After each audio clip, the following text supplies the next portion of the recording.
Anda telah mengunduh podcast yang dipaparkan oleh Pendeta Dr. Erastus Sabdono ini dari truth.id/voice. Selamat mendengarkan podcast ini. Shalom Bapak Ibu dan Saudara-saudara yang dikasihi Tuhan. Kebenaran saat ini berjudul Manuver Iblis. Saudara-saudara, oleh ilham Roh Kudus, Rasul Petrus menasehati jemaat. Sadarlah dan berjaga-jagalah. Lawanmu si iblis berjalan keliling sama seperti singa yang mengaum-ngaum dan mencari orang yang dapat ditelannya. Lawanlah dia dengan iman yang teguh. Sebab kamu tahu bahwa semua saudaramu di seluruh dunia menanggung penderitaan yang sama. Bacaan tersebut dari 1 Petrus pasal 5 ayat 8 dan 9. Saudara-saudara, iblis itu eksis sekali. Ya. Kalau dikatakan agar orang percaya sadar, berjaga-jaga, sebab iblis, lawan kita, berjalan keliling sama seperti singa yang mencari orang yang dapat ditelannya. Itu berarti oknum ini terus-menerus bermanuver. Tentu saja dengan kecerdikannya, ya. Ia tahu bagaimana menjatuhkan orang-orang percaya. Iblis tahu strategi apa yang tepat untuk manusia pada zaman-zaman tertentu. Secara global, artinya untuk dunia pada masanya, ia memiliki strategi, ya. Untuk manusia per individu, ia pasti juga memiliki strategi. Bagaimana menjatuhkan manusia di abad ke-1 berbeda dengan strategi manusia di abad ke-2. Maksudnya bagaimana menjatuhkan manusia di abad ke-1 berbeda dengan strateginya manusia di abad ke-2. Ya. Berbeda lagi untuk manusia yang hidup di abad ke-4. Apalagi di abad modern sekarang ini, iblis dapat memiliki perubahan cara kerja sesuai dengan zamannya. Saudara-saudara yang dikasihi Tuhan, memang Tuhan memakai manusia pada zamannya, ya. Bagaimana seseorang hamba Tuhan dipakai Tuhan di zamannya untuk melawan penyesatan.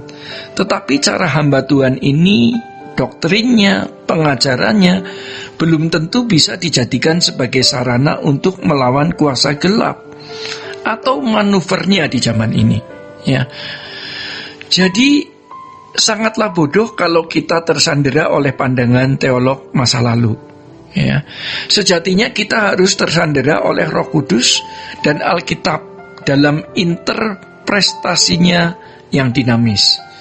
Sebagaimana ada dinamika dalam perubahan hidup manusia, ada dinamika cara kerja iblis menjatuhkan manusia, juga ada dinamika Roh Kudus menuntun orang percaya menginterpretasi Alkitab supaya interpretasi itu atau pengajaran itu efektif di zamannya.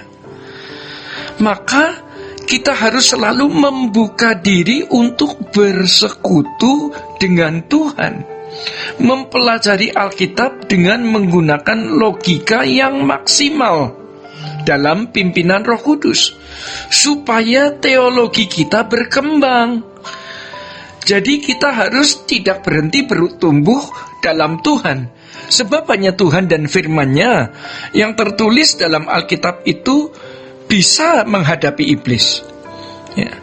Saudara-saudara, jadi setiap kita harus sadar, ya, bagaimana iblis itu terus bermutasi. Jangan anggap ringan.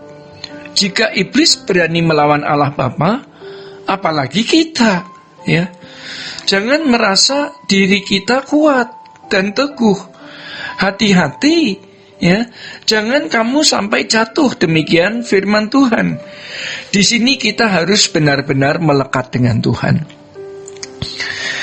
Mari kita kembali melihat kehidupan Yesus yang kemudian dikenakan oleh orang-orang percaya yang ikut Tuhan pada zamannya. Gereja mula-mula adalah gereja yang memperagakan hidup Yesus, ya, sampai orang menyebutnya Kristen. Bukan karena beragama Kristen, ya. Saat itu belum ada agama Kristen. melainkan karena kehidupan mereka yang seperti gurunya, Tuhan Yesus Kristus, ya. Terbalik dengan sekarang ini, masyarakat dipaksa memanggil kita Kristen karena kita beragama Kristen. Menjadi pertanyaan untuk kita renungkan, apakah kelakuan kita sudah seperti Yesus? Apakah kita mengenakan kehidupan Yesus sebagai senjata terang?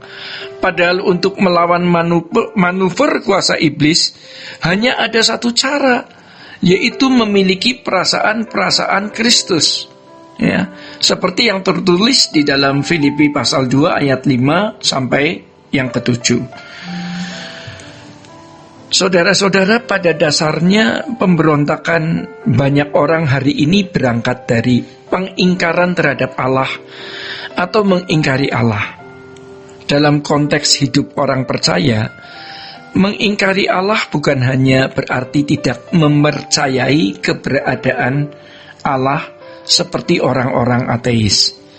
Mengingkari keberadaan Allah artinya tidak mengaku, ya, tidak membenarkan Allah sebagai Khalik dan manusia sebagai ciptaan yang harus menempatkan posisi atau hierarki yang benar.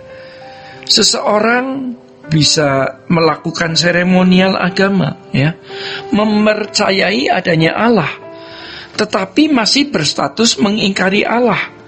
Sangatlah mudah mengakui bahwa Allah itu ada. Allah itu menciptakan langit dan bumi. Yang sulit, ya, adalah benar-benar menerima bahwa Allah yang menciptakan langit dan bumi termasuk kita adalah Allah memiliki kehendak dan rencana atau ciptaannya termasuk kita. Dan sebagai ciptaan, kita harus memenuhi apa yang Dia kehendaki. Sebagai makhluk ciptaan, harus memenuhi apa yang sebenarnya dikehendaki oleh Allah.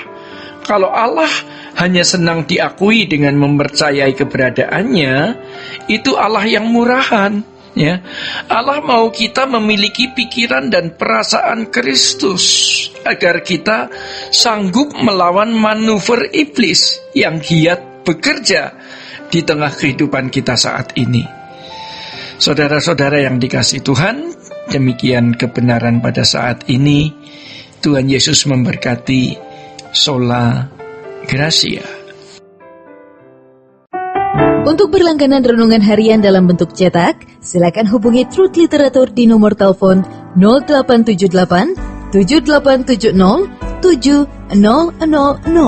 Untuk mendapatkan CD khotbah, MP3 Renungan Truth, dan CD album lagu produksi Sola Gracia, Anda dapat menghubungi di hari dan jam kerja di nomor telepon 021 638 60953. Tuhan Yesus memberkati.